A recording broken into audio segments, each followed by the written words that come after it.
Well, it's the 2nd of January and it's rather cold up north.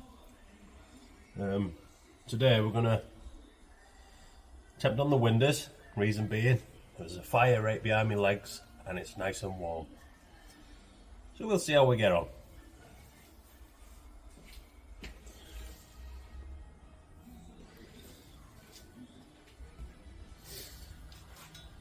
These are the lovely new chrome quarter light windows.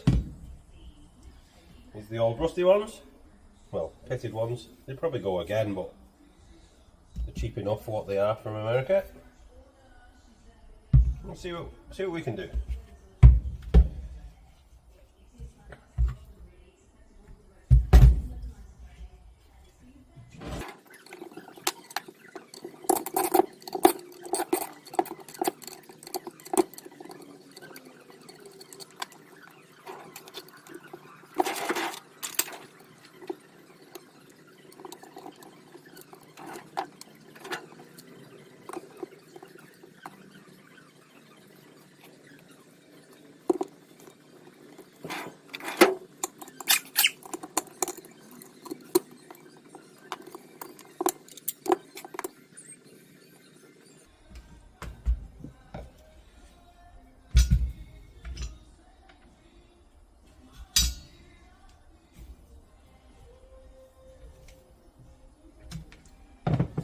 Might look like I don't know what I'm doing. Well, that'd be a true statement, because I've never done this before, so I don't know what I'm doing. So you just have to bear with me.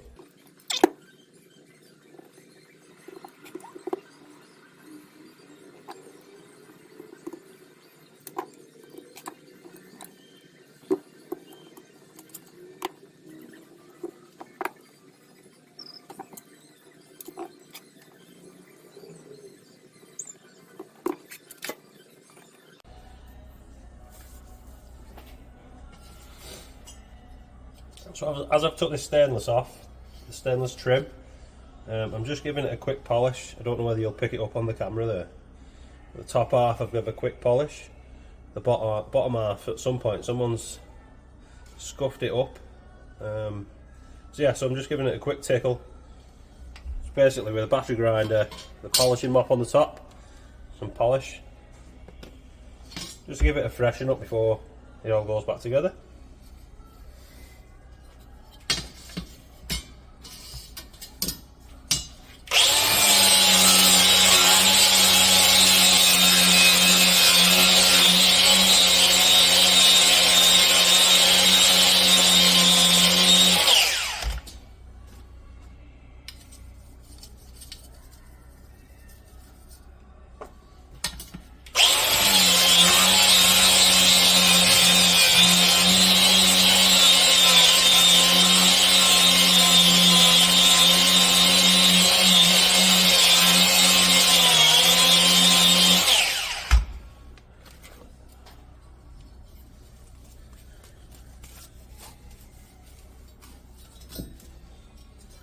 Yeah, so it's not perfect, but it's got a good shine to it now. Just looks a lot better once it's back on the car.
So here we have the finished vent windows, quarter lights, whatever you want to call them.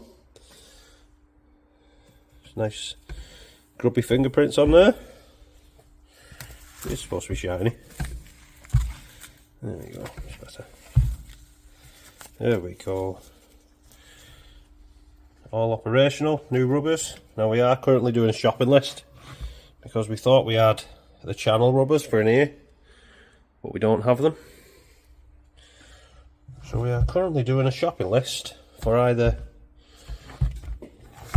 NPD, which we've always used in the past, or CJ Pony Parrots, whichever's got everything in stock that we need. We need a few bits to carry on. But yeah, that was a nice little job, really. It makes a whole world of difference when it's nice and shiny again without the fingerprints. Yeah, we're getting there.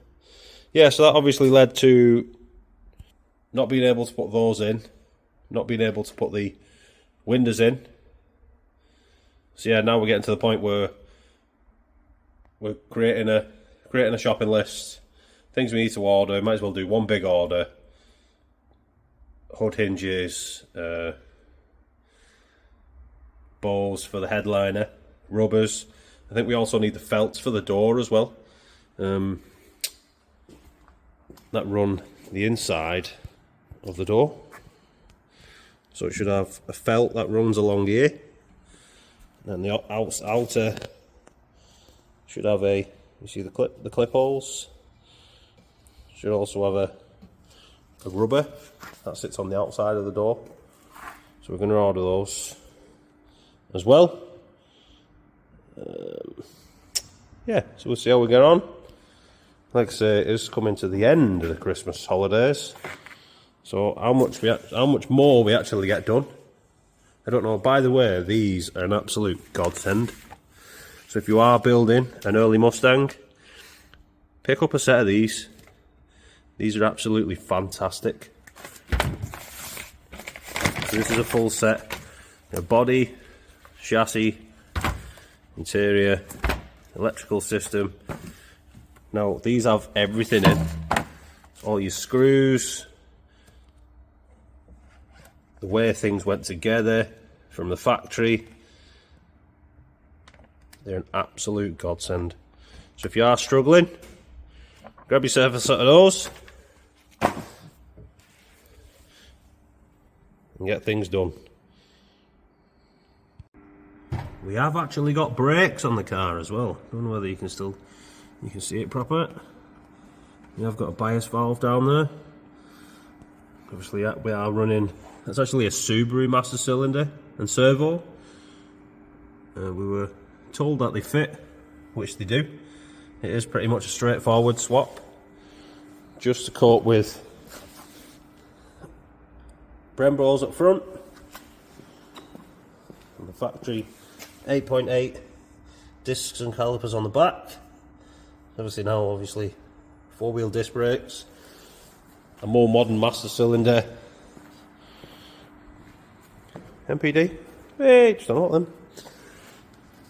More modern master cylinder, easier to get hold of, should be more reliable. We have used braided flexi throughout the car now, so they're all bled up. Pumping the pedal, all the wheels are locking up. So that's a big one, really. At least my dad can pretend to drive somewhere now with his lights on. Whether he actually goes anywhere. Like a bit of role reversal. Growing up, if anyone's seen the latest Coffee Walk, he pulls a Mark 9 Jag out of a guy's garage. If anyone knows, I grew up in a Mark 9 Jag. That was my playground in the back garden. So it was a good video to watch, really. So now, this is a bit of role reversal. The Jag was my playground, and once the Mustang goes back in the garage, light to be working, horns working, Fingers crossed we get it running. Yeah, and various other things will be working. So my dad now can roll reverse and pretend he's driving to Blackpool. Driving to the seaside. Well done. Well, it's another chilly day, so we've got the hat on. We are testing some of the wiring circuits. It's currently on a 5 amp supply, so we're just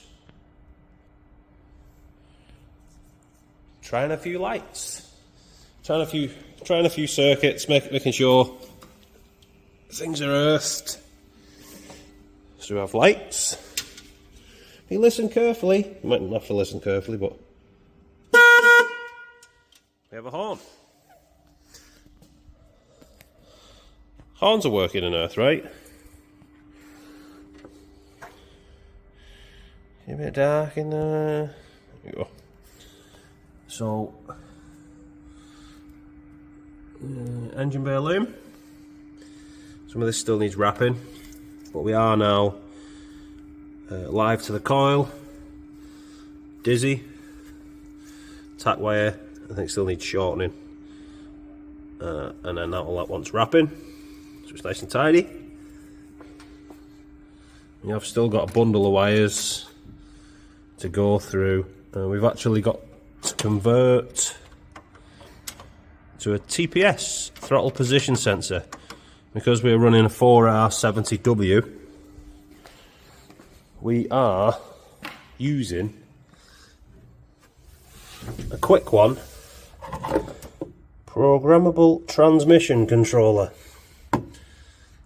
which requires, so instead of using a manual kick down or a kick down sensor for the gearbox, that actually utilises a